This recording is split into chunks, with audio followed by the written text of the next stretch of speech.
Boa noite, irmãos.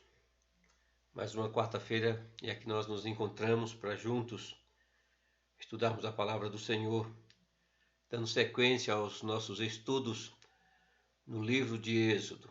Portanto, eu gostaria que você abrisse a sua Bíblia lá em Êxodo capítulo de número 4. Eu gostaria de fazer a leitura dos versículos 18 até o versículo de número 31. Êxodo capítulo de número 4, do versículo 18 até o versículo de número 31, nos diz assim a palavra do Senhor. Saindo Moisés, voltou para Jetro, seu sogro. Ele disse: Deixa-me ir voltar a meus irmãos que estão no Egito, para ver se ainda vivem. Disse-lhe Jetro: Vai-te em paz.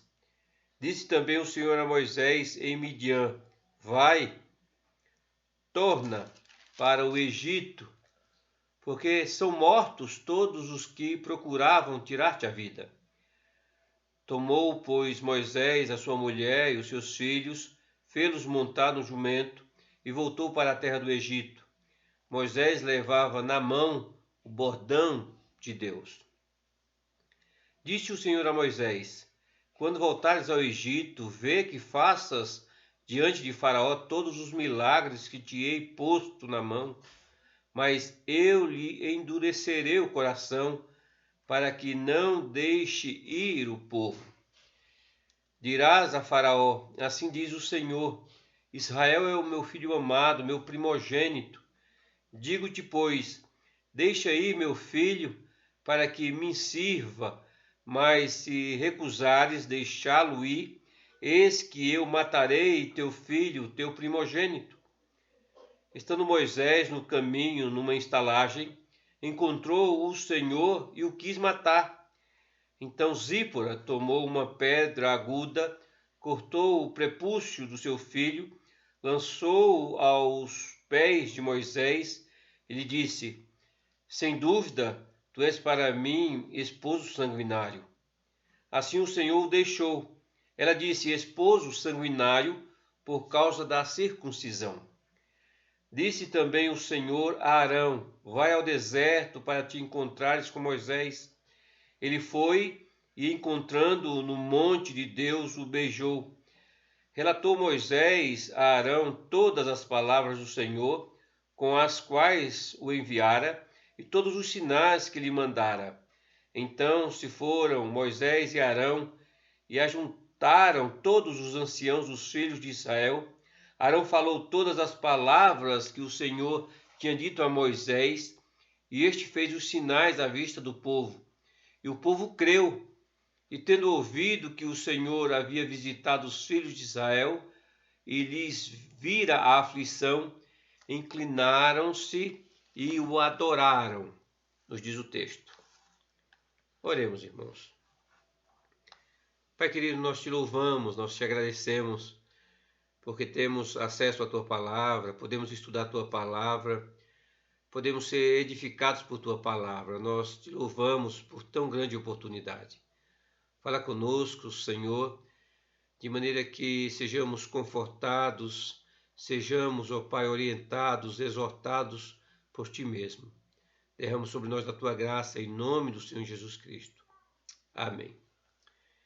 Irmãos, depois de todas as perguntas, objeções, depois de todas as suas dúvidas, hesitações, e mesmo depois de sua total recusa em ir, Moisés enfim atendeu ao chamado do Senhor. Esses versículos que nós acabamos de ler aqui relatam a partida de Moisés da terra de Midian e a sua chegada na terra do Egito. Mas também destacam uma experiência dramática que ele teve ao longo do caminho. Moisés estava voltando para a terra das pirâmides, de volta aos campos dos escravos de Faraó, de volta ao povo de Deus. É verdade, irmãos, é bem verdade que essa volta estava acontecendo porque Deus ordenou, e para tranquilizá-lo, o Senhor disse que as pessoas que queriam matá-lo já não estavam mais vivas. No entanto, antes de voltar para o Egito, Moisés tinha alguns negócios familiar para cuidar. O texto começa dizendo aí o seguinte: saindo Moisés, voltou para Jetro, seu sogro. Ele disse: deixa-me ir, voltar meus irmãos que estão no Egito, para ver se ainda vivem. Ele retorna ao homem que lhe havia dado o emprego, lhe havia constituído família, dado um lar, e disse que não poderia ficar mais com aquele homem, tinha um chamado superior. Ele disse que fora chamado pelo próprio Deus. Por outro lado, o irmão Jetro era o seu patrão, e Moisés precisava prestar contas das ovelhas que estavam sob a sua responsabilidade. De certa forma, Moisés serve como um exemplo para aqueles que estão tentando seguir ao Senhor Jesus Cristo e ao mesmo tempo amar suas famílias. O nosso compromisso com o Senhor Jesus Cristo, evidentemente, deve vir sempre em primeiro lugar. Não nos esqueçamos, foi o Senhor Jesus Cristo mesmo quem disse: se alguém não vem a mim e não aborrece a seu pai e mãe e mulher e filhos e irmãos e irmãs e ainda a sua própria vida, não pode ser meu discípulo. Jesus aqui, irmãos, está dizendo que quando nós estamos decididos a segui-lo, nós devemos comprometer toda a nossa vida. Ele exige lealdade absoluta, ele exige fidelidade absoluta. Lealdade, fidelidade, evidentemente que às vezes pode entrar em conflito com as expectativas da família, evidentemente. O que o Senhor Jesus Cristo aqui não estava nos ensinando é que deveríamos ser hostis à nossa família. Não, ele não está nos ensinando isso. Pelo contrário, os crentes devem tratar da sua família, de seus familiares com respeito, devem amar a sua família. Pode ser que por não compartilhar do nosso compromisso com o Senhor Jesus Cristo, eles possam não entender as escolhas que nós fazemos, eles de repente podem não entender o chamado que cada um de nós temos. Mas mesmo que não compreenda a nossa vocação, mesmo que não compreenda o nosso chamado, ainda assim temos a responsabilidade de amá-los. A palavra do Senhor nos ensina isso. Mas, irmãos, quando nós voltamos para o nosso texto aqui, o que é intrigante aqui no nosso texto é a desculpa que Moisés deu para voltar ao Egito. Veja que o texto aí diz, ele mesmo diz ao seu sogro, ele diz: deixa-me voltar a meus irmãos que estão no Egito para ver se ainda vivem. Essa declaração mostra como ele de fato se identificou como um povo de Deus. É verdade, ele não se identifica mais como um egípcio, ele agora se identifica como um hebreu, é verdade. Mas o fato é que Moisés também não estava sendo completamente verdadeiro. Moisés não estava sendo completamente sincero na sua conversa com seu sogro, com Jetro. Vejam que ele não mencionou nada sobre o encontro que ele tivera com o Senhor na sarça ardente. Ele não mencionou nada a respeito da sua missão. E o que ele disse sobre a sua missão não era verdade. Ele não voltaria simplesmente para ver se os seus parentes estavam vivos. Deus já havia dito que eles estavam vivos e que a sua missão era resgatá-los da escravidão. Então, por que Moisés não disse toda a verdade?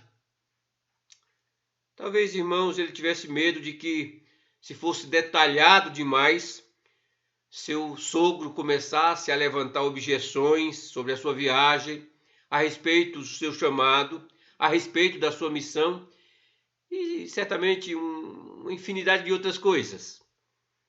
Pode ser. Mas o mais provável, irmãos, era que ele ainda não estava inteiramente certo se tudo o que Deus disse ou que Deus dissera era verdade. Ele estava certamente inseguro de tudo aquilo que tinha ouvido do Senhor, de tudo aquilo que tinha visto. Como muitos de nós, Moisés evidentemente também vacilava entre a fé e a incredulidade. Nós também somos assim por vezes, né? Mas pelo menos ele disse que iria, mesmo que ele não tivesse coragem de declarar suas reais intenções. O fato era que ele estava fazendo a vontade do Senhor. Então ele deixa Midian com a bênção do seu sogro. O versículo conclui dizendo, versículo 18, disse-lhe Jetro, vai-te em paz. Então Moisés volta para o Egito depois de 40 anos, longe daquele lugar. Imagino que estava passando na mente desse grande homem de Deus. Irmãos, quando Moisés partiu de Midian, ele levou consigo duas coisas. Ele levou a sua família e ele levou o seu Deus. É isso que o versículo deixa muito claro. Versículo 20, o texto aí nos diz: tomou, pois, Moisés a sua mulher e seus filhos, fê-los montar no jumento e voltou para a terra do Egito. Moisés levava na mão o bordão de Deus. Ele não apenas tinha a família do seu lado, mas também o bordão ou o cajado, que o texto diz que não era mais seu. Era o bordão de Deus, era o cajado de Deus, símbolo da autoridade de Deus, símbolo do poder de Deus. Aquele bordão era um lembrete de que ele iria libertar o povo de Deus pelo poder de Deus. E não como ele tentou há 40 anos atrás libertar o povo por sua própria força. Ele faria dessa feita, ele faria diferente. E aquele bordão em suas mãos o lembraria disso, certamente. Era com aquele cajado que ele faria os sinais miraculosos para convencer os israelitas de que ele era o verdadeiro profeta de Deus. E mais tarde, ele faria maravilhas, sinais ainda maiores. Ele traria todas as doenças, todos aqueles males sobre os egípcios. Ele abriria o mar vermelho. Ele faria jorrar a água de uma rocha, entre tantas outras coisas. Através daquele bordão, irmãos, não era uma varinha mágica, não. Mas uma representação do sinal visível, do poder salvífico do Deus de Israel. Poder esse que foi disponibilizado a todos nós. O poder que nos foi dado através da cruz. A cruz é o sinal de Deus. A cruz é o maior milagre de Deus.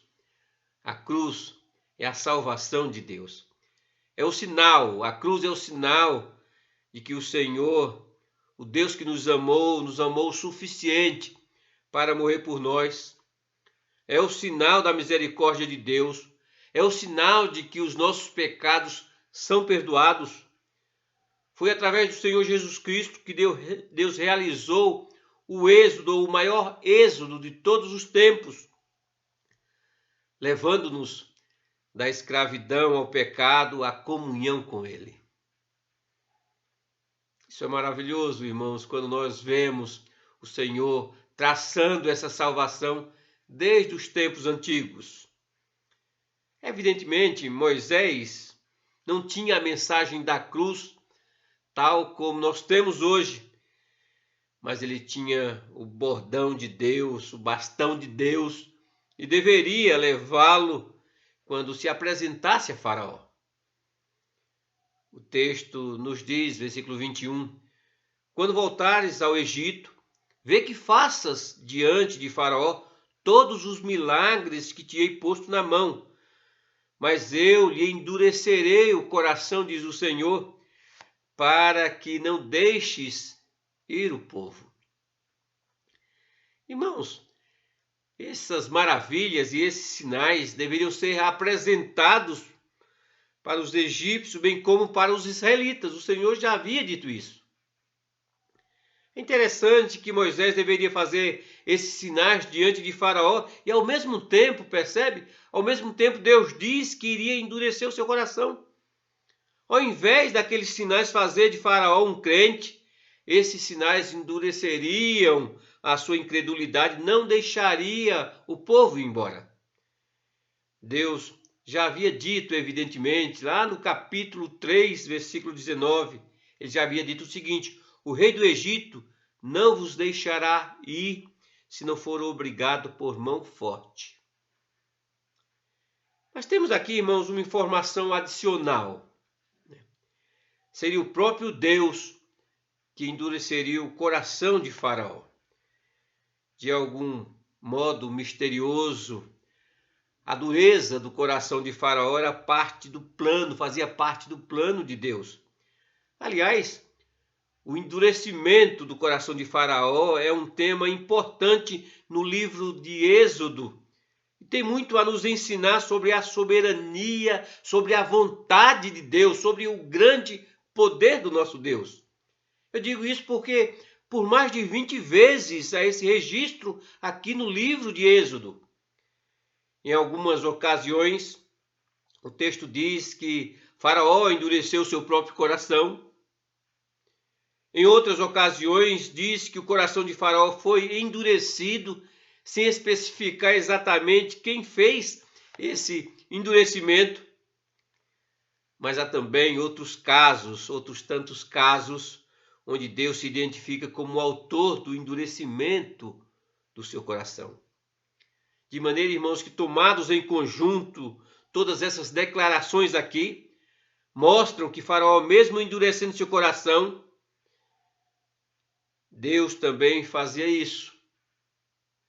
Podemos dizer aqui que a vontade de Faraó também era a vontade de Deus. Deus não só sabia que Faraó se recusaria a deixar ir embora o seu povo, mas ele realmente ordenou que isso acontecesse, porque o Senhor tinha os seus propósitos. Humilhar os egípcios, humilhar cada um dos deuses dos egípcios. Esse, irmão, certamente é o paradoxo da soberania divina e da responsabilidade humana, que é um mistério. Evidentemente, nós não vamos entender esses assuntos completamente, não vamos. Mas o que aqui está escrito não é para ser discutido, mas é para ser reverenciado. Porque até mesmo Faraó, ou aquele que estava por trás de Faraó, o próprio diabo, era instrumento nas mãos do Senhor. Lembre-se, o nosso Deus, ele é soberano sobre todas as coisas. Ele sempre foi soberano, ele sempre foi poderoso sobre todas as coisas. Como seres humanos, irmãos, fazemos escolhas em aceitar ou não a Deus. Mas mesmo a escolha que fazemos é governada pela vontade soberana e eterna de Deus. Ou seja, do começo ao fim, tudo aquilo que aqui está registrado foi resultado do decreto soberano de Deus. Não nos esqueçamos que foi pela vontade de Deus que o povo vivesse aqui por muito tempo, servindo como escravos. Foi pela vontade do Senhor, mas também foi pela vontade do Senhor. Foi pela vontade do Senhor que Moisés foi levantado para libertá-los. Tudo o que aqui está escrito, tudo o que Deus fez, ele fez para a sua glória, para a sua única e exclusiva glória. A soberania da vontade de Deus é um grande mistério que faz com que temamos e reverenciemos o seu nome, ainda que não possamos compreender totalmente esse assunto. Mas nós devemos nos curvar diante desse Deus que é soberano sobre todas as coisas. Irmãos, a razão pela qual Deus endureceu o coração de Faraó foi para provar o seu grande amor pelos seus filhos. Vejam que ele mesmo disse a Moisés: dirás a Faraó, assim diz o Senhor, Israel é meu filho, meu primogênito. Digo-te, pois, deixa ir meu filho para que me sirva, mas se recusares deixá-lo ir, eis que eu matarei teu filho, teu primogênito. Esses 2 versos aqui, irmãos, relatam o coração do Êxodo, o assunto do Êxodo. Não se esqueça que o livro do Êxodo é o Evangelho do Antigo Testamento. Esses versículos aqui, irmãos, explicam porque Deus se importava com o que acontecia com os israelitas. Deus não estava ausente da situação ou daquilo que estava acontecendo com o povo de Deus, não, em hipótese alguma, nem por um segundo sequer. Num nível espiritual mais profundo, o Êxodo é uma história sobre o amor de um pai por seus filhos. A libertação de Israel é a verdadeira história de um pai amoroso que resgatou seus filhos para que eles pudessem se reunir em família. Não é simplesmente, irmãos, uma história de emancipação, mas também de repatriação. Mais tarde, quando Deus faz referência ao Êxodo, ele disse através do profeta Oséias o seguinte: ele disse, quando Israel era pequeno, ou quando Israel era menino, eu amei, e do Egito chamei o meu filho. O amor de Deus por seus filhos explica porque Deus brigava com Faraó. Por que tantas pragas foram derramadas sobre o Egito?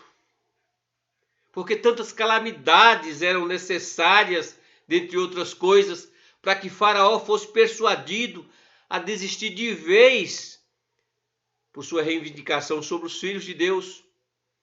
Era povo de Deus, não era povo de Faraó.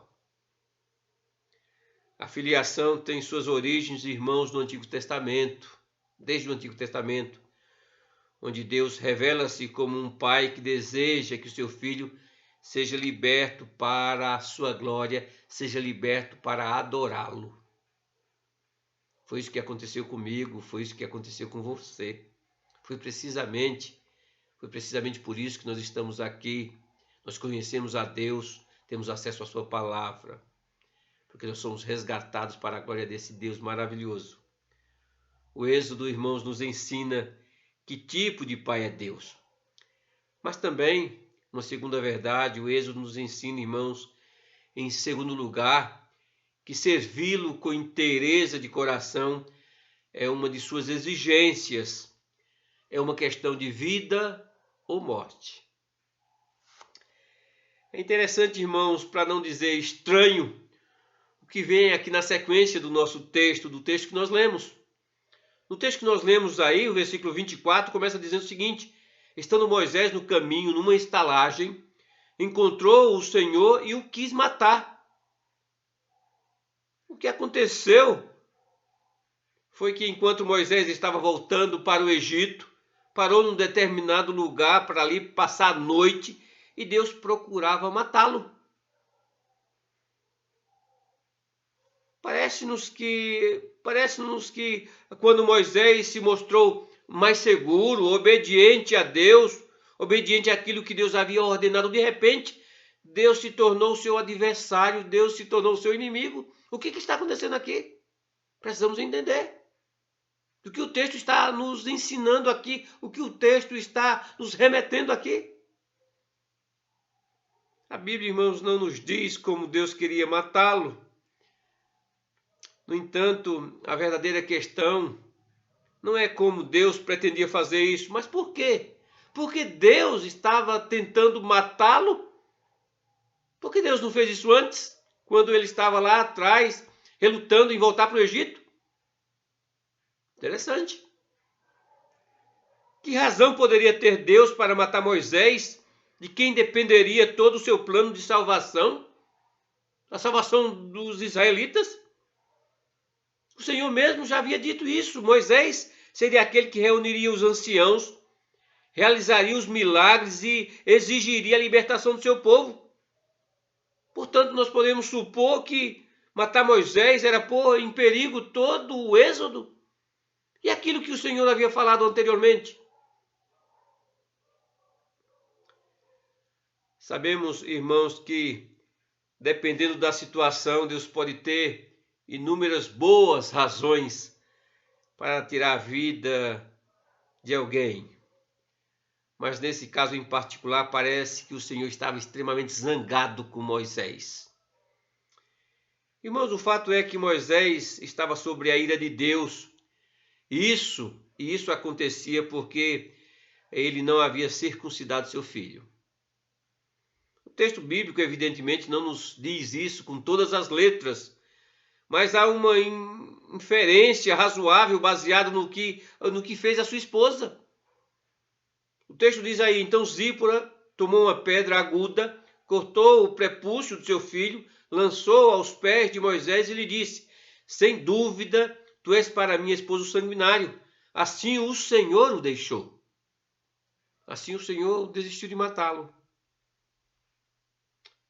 Irmãos, esses são alguns dos versos mais enigmáticos do Antigo Testamento, podemos dizer, mas devemos tentar compreendê-los da melhor maneira possível, levando em consideração o contexto e o que o texto aqui está nos ensinando, está nos dizendo.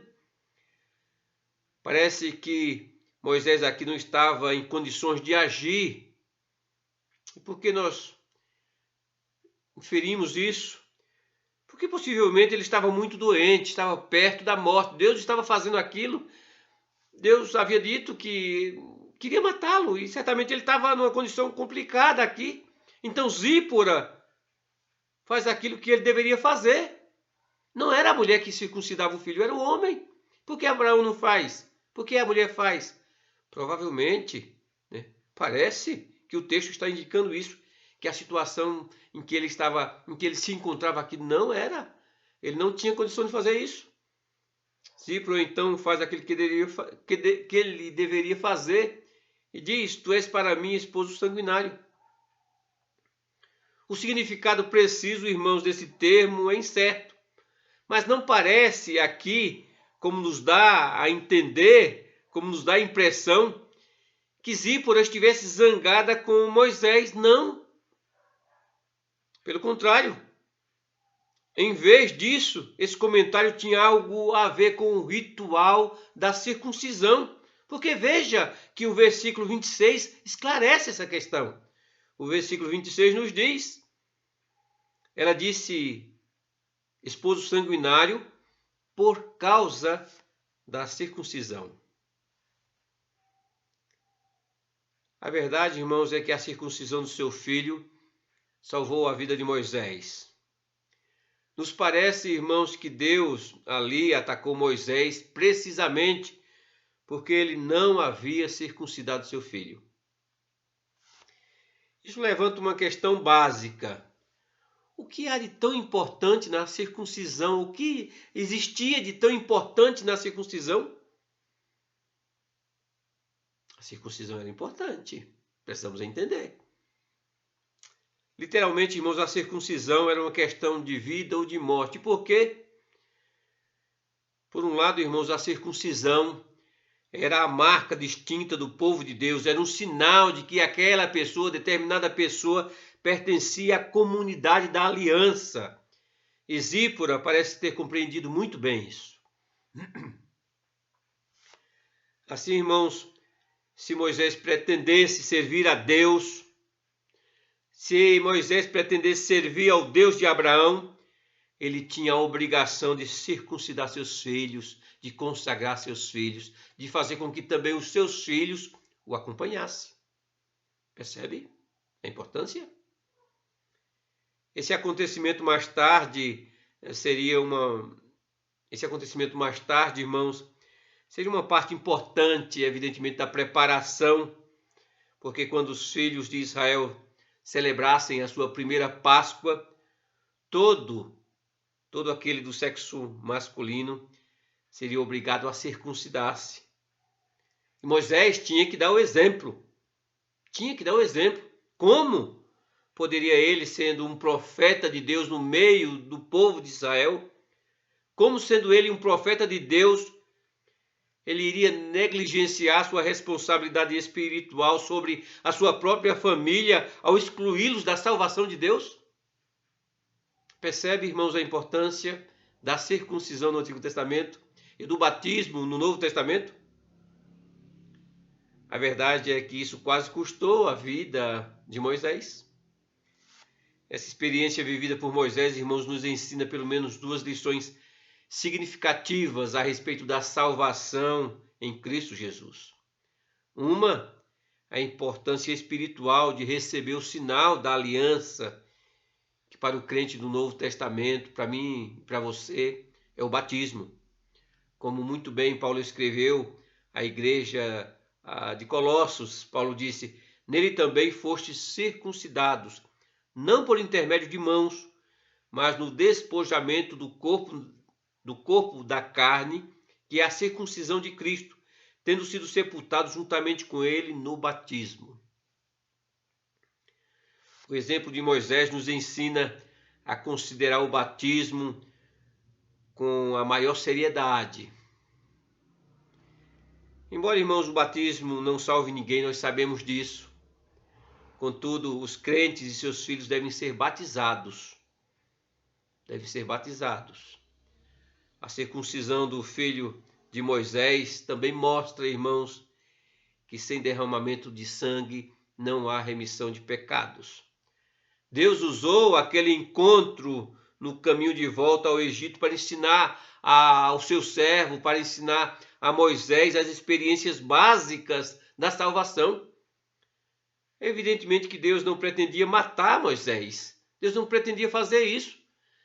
Se ele desejasse de fato fazer isso, ele já teria feito.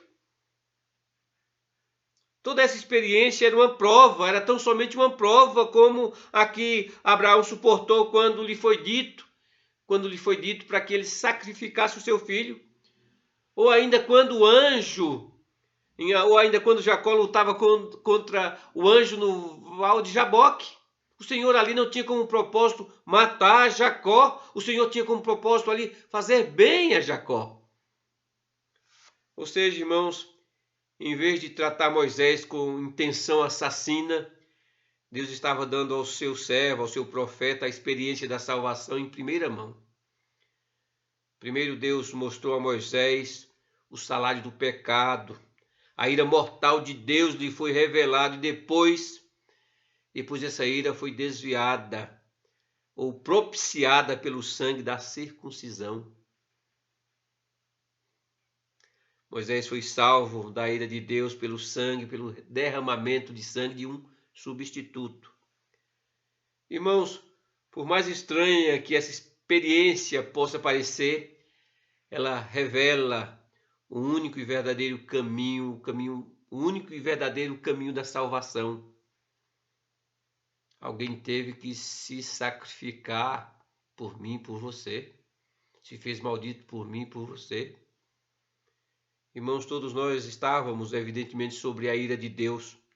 Como Moisés, nós falhamos em cumprir a lei de Deus e, portanto, estávamos sujeitos à maldição de Deus por causa do pecado. A única maneira de ser salvo da morte eterna seria a ira de Deus, seria desviar a ira de Deus, o que só pôde ser feito através de um ato de sangue.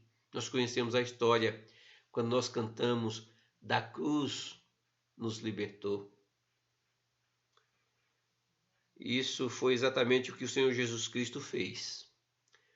Um sacrifício perfeito pelo pecado, oferecido pelo derramamento do seu próprio sangue. Ao morrer em nosso lugar, Jesus desviou a ira de Deus que era destinada a cada um de nós. Ele foi o nosso substituto, aquele, como diz Paulo, a quem Deus propôs no seu sangue como propiciação pela fé. Não havia outra maneira de sermos salvos, nós sabemos disso. Não haveria outra maneira de sermos salvos. Irmãos, mas quando voltamos para o nosso texto, após o encontro de Moisés com Arão, o texto bíblico conclui dizendo: Arão falou todas as palavras que o Senhor tinha dito a Moisés, e este fez os sinais à vista do povo, e o povo creu, E tendo ouvido que o Senhor havia visitado os filhos de Israel, e lhes vira a aflição, inclinaram-se e o adoraram. Movidos pela compaixão divina, eles se ajoelharam nas areias do Egito para louvar ao Deus dos deuses, ao Senhor dos senhores, ao Rei dos reis. Eles entenderam que o Deus de Moisés era o Deus a ser exaltado, a ser adorado. Eles entenderam essas verdades. Ele é o Deus que governa cada coração por sua vontade soberana, por sua vontade eterna. Ele é o Deus que nos ama e, como um bom pai que ama o seu filho, ele nos resgatou para que tivéssemos na sua presença naquele dia glorioso. Ele é o Deus que dá o que sua justiça exige, um sacrifício perfeito pelo pecado. Ele é o Deus que trabalha maravilhosamente, o Deus que cumpre todas as suas promessas de salvação. Ele é o Deus, irmãos, que viu a nossa miséria, que estendeu a mão, que nos salvou, que esteve preocupado com o nosso sofrimento e agiu a nosso favor. Esse é o nosso Deus, a quem nós devemos nos curvar e adorá-lo, porque só ele é digno de todo louvor, de toda a nossa adoração. Enfim, irmãos, ele é o Deus a quem devemos nos curvar. A maneira correta de estarmos diante desse Deus é curvado, adorá-lo por tudo aquilo que ele fez em nossas vidas. Faça isso reverentemente, viva isso todos os dias e viva para a glória desse Deus. Que esse Deus seja adorado, que esse Deus seja honrado em nossas vidas. Amém. Oremos, irmãos. Deus querido, nós te louvamos por tua salvação. Nós te agradecemos, ó Pai, porque o Senhor nos libertou do inferno e nos levou, ó Pai, à glória eterna. De maneira que nós podemos dizer, como disse o apóstolo Paulo, nós já nos vemos lá na tua presença, louvando e exaltando o teu santo e excelso nome, como também João viu, ó Pai, naquela visão maravilhosa do Apocalipse. Muito obrigado, ó Pai, porque as nossas vidas te pertencem, porque nós somos teus e fomos escolhidos para a glória do teu nome. Muito obrigado, nós te louvamos, te exaltamos, em nome do Senhor Jesus Cristo. Amém. E o Senhor o abençoe grandemente. Amém.